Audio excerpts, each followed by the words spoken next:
So you're bored of your clothes. You may be thinking that you want to just get rid of every single piece in your closet and just start from scratch. And honestly, this sounds nice sometimes, but it's not realistic, it's not attainable, and ultimately it's not responsible. Or you might be thinking, I'm gonna go buy this trendy piece and that trendy piece because owning them is going to make my closet feel brand new. And nope, that's not the case, and nope, we are not doing that.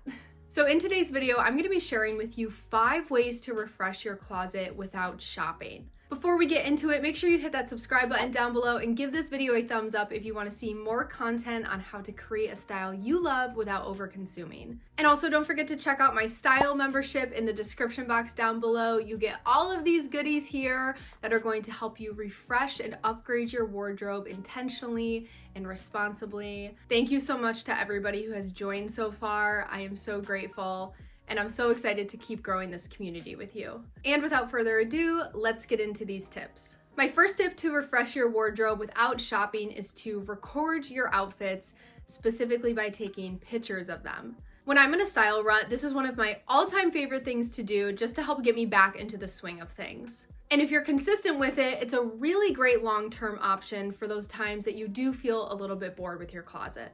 Every day when you get dressed, I want you to take a picture of your outfit and either put it into an album on your phone or store it in a folder on Google Drive or any other photo storage solution you have, but those tend to be the best. Now, why exactly is this beneficial? Like, how is this actually going to help you in the long run? Having visual records of your outfits is going to help you better understand not only what you look your best in, but what you feel your best in. Taking a picture of yourself gives almost like a third-person perspective to show what your outfit actually looks like. And over time, you're gonna start recognizing what type of silhouettes or colors or styling techniques are actually serving you the best. This is where I actually recommend, instead of taking a mirror picture of your outfit, you set it up on your windowsill, your dresser, a bookshelf, and put a 3-second timer on or a 10-second timer on, walk away from the camera, and take a picture that way. One of the biggest things you're gonna learn about your wardrobe as you do go through this process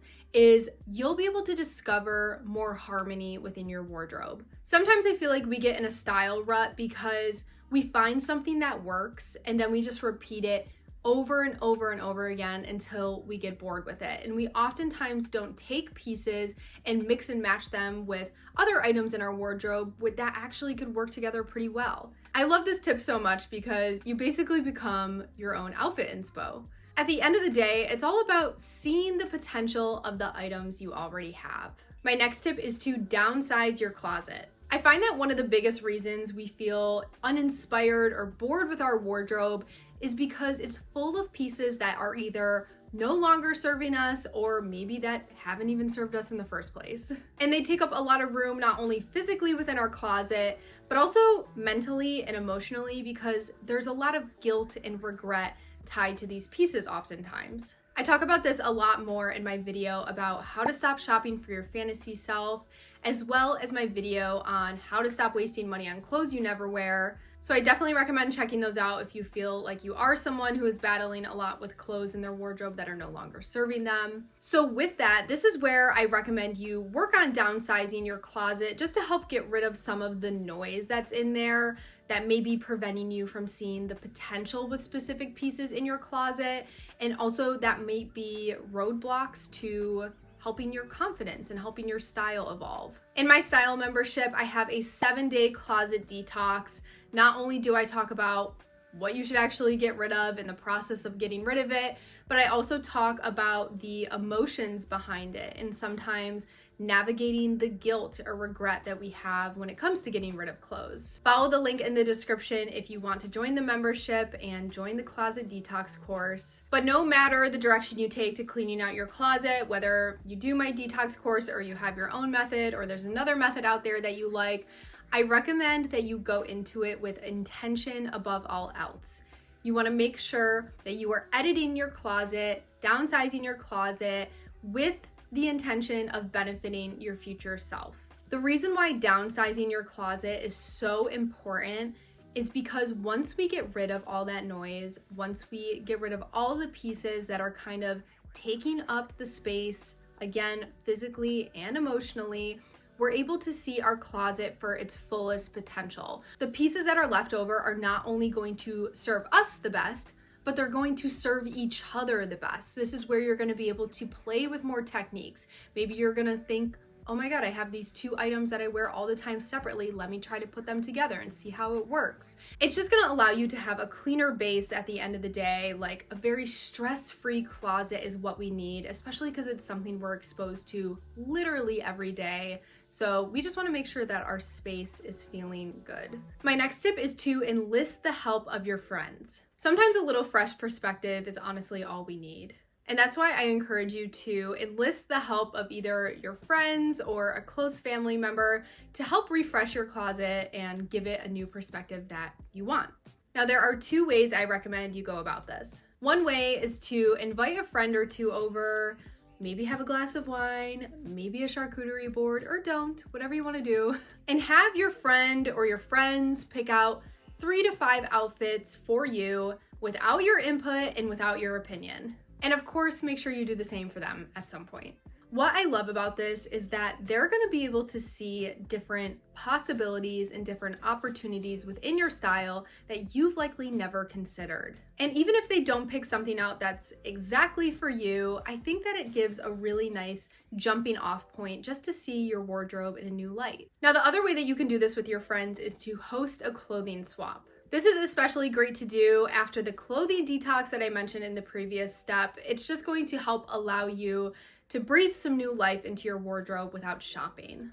Another great idea is to join a local Facebook group and set up a clothing swap there. This is a really great option depending on where you live because you can just meet up in a local park, swap some clothing with people, maybe make some friends, and walk out of there with a couple of new fun pieces. Now, I know this might be a little tricky, especially if your friends are different sizes from you, or maybe they have completely different aesthetics, but I encourage you to do this with an open mind. There's always the option to get things tailored. There's always the option to upcycle things and use them for different purposes than they were originally intended to. So don't be afraid to get some people together who might be feeling equally as bored with their wardrobe and just have fun with it. My next tip is to re-inspire yourself specifically by using Pinterest. I love scrolling through Pinterest. I do it basically every single day of my life because I find it can provide such a wealth of new ideas when it comes to styling pieces that you already own. Now, I do have a specific strategy that I want to share with you when it comes to searching things on Pinterest, because I do think there's a right way and maybe a not so right way to go about it, specifically when you're looking to style pieces that you already own. I find that when you're searching things like summer outfit inspo or date night outfit inspo, things like that, while they can yield to good results, I also think that they might lead you to a little bit of temptation to buy things that you don't necessarily need. So my recommendation to you is to be specific with your search. If you need some blazer outfit ideas for the fall time, I want you to type in blazer outfit ideas for fall. If you need some new ways to style your denim shorts for the summertime, I want you to type in summer denim shorts outfit. When you focus on a specific item in your closet that you might need a little bit more help styling, I think that it just leads you to better results because you're using items that you already have in your wardrobe and you're also learning these new styling techniques. Not only do I love this because, of course, it's free, but I love it just because it gives you a lot of new inspiration that you can use for pieces that are either well-loved or maybe need a little bit more love in your closet. My next tip is to break up your closet into seasons. Now, if you're anything like me, you've lived a majority of your life with every single piece of clothing item for every season in one space. I felt like I had the room in my closet, so I was like, why not just keep everything in my closet at all times? And honestly, what changed my mind was actually starting this channel and just doing a ton of research on how to create a better closet. I just learned that it is so much better to break your closet up into seasons and put those seasonal items into storage when you're not using them. Now, the reason that this is going to help combat some boredom in your wardrobe is because when the seasons change, when the weather's changing, you're able to break out these pieces that almost feel brand new to your wardrobe. When you haven't been exposed to pieces that you maybe haven't seen in like 6 months or something like that, you almost have these moments where you're like, oh my God, I totally forgot that I own that. And then you get excited about wearing them again. Now, when I say seasonal items, these are pieces that you're either extremely unlikely to wear in specific seasons, or you just cannot, whether the material is too hot or too cold, or the silhouette is just not meant for a certain season over another.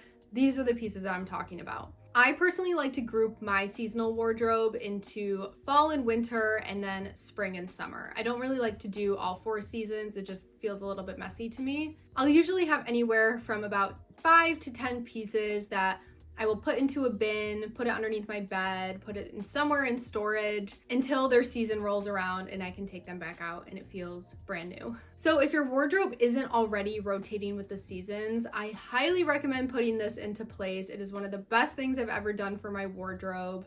And it's honestly my favorite because I feel like every single time I do those changes and I swap my summer and spring clothes for my fall and winter clothes, I almost feel like I have a brand new section of my wardrobe to play with, and to me, that's just so fun and exciting. All right, you guys, that is the end of the video. Leave a comment down below which tip you're gonna implement first. Is there one that maybe stands out more than others to you? If it were me, I would definitely start with downsizing my closet. It's actually something I need to do right now. I feel like my closet is a little bit of a mess right now. I'm just like looking at it over here. I think it's a little bit of a mess. So I definitely would start there, but I mean, you can start wherever you want. There's so many great options for you to do. As always, thank you so much for watching. I am so appreciative of your support, and I will see you guys next time. Bye.